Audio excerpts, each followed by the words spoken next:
Prefab homes under $20,000 are the kind of thing that make you pause and think, could I actually get a house for the price of a car? The truth is, you can, but only if you understand what that price really buys. Let's break it down so it's clear from the start. Most of what you'll see in this range are shells or kits. That means the company ships you the pre-cut materials for walls, framing, and a roof. Some kits include basic windows and doors, a few even come with a little wiring or lighting built in. Some companies making these shells are based in the US in places like Pennsylvania or Tennessee, but a lot of the cheapest models are imports from China. Amazon is full of listings from Chinese manufacturers. That's not necessarily bad, but it does mean you'll want to check the origin and details carefully so you know what you're dealing with. These kits are DIY by design. Sellers advertise that two people with basic tools can put one up in a few days. They're often flat packed so they ship more easily. Once the box arrives, you set up the frame, attach panels, and build the shell. It feels fast compared to traditional construction, but that's only step one.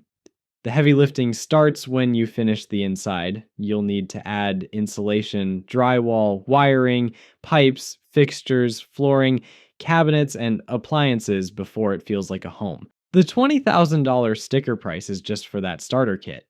The total cost to make it livable depends on all the other pieces: land, site work, a foundation, utilities, and permits.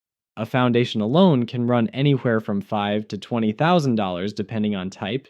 Utility hookups can add several thousand more. Clearing and grading land plus permits and inspections stack on top. When you add everything together, the final price can easily land many times higher than the kit. Shipping is another hidden cost.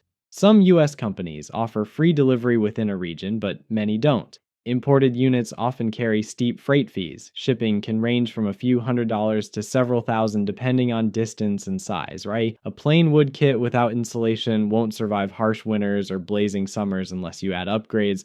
Some sellers advertise stronger materials like steel frames or weather-resistant cedar, which helps, but remember, a basic kit may be nothing more than a shell without weatherproofing. Your finishing work decides whether it's livable year-round or just a summer cabin.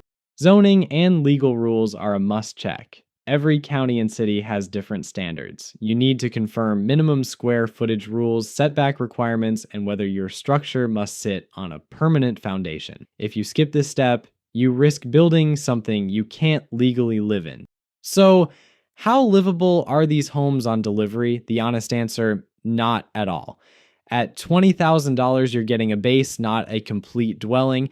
You'll still need to handle plumbing, electricity, heating, cooling, and every other system that makes a space feel like home. Expect a big gap between the kit's advertised price and the real move-in total. If you want to explore what's out there, Amazon lists tons of imported kits.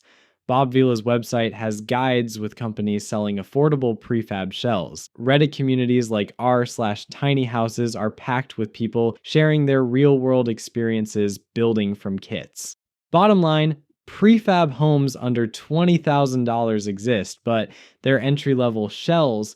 The photos show a finished cabin, but what you actually get is a frame and panels. Everything else, from land to plumbing to permits, is on you. If you go in expecting that, these can be a cheap way to start building.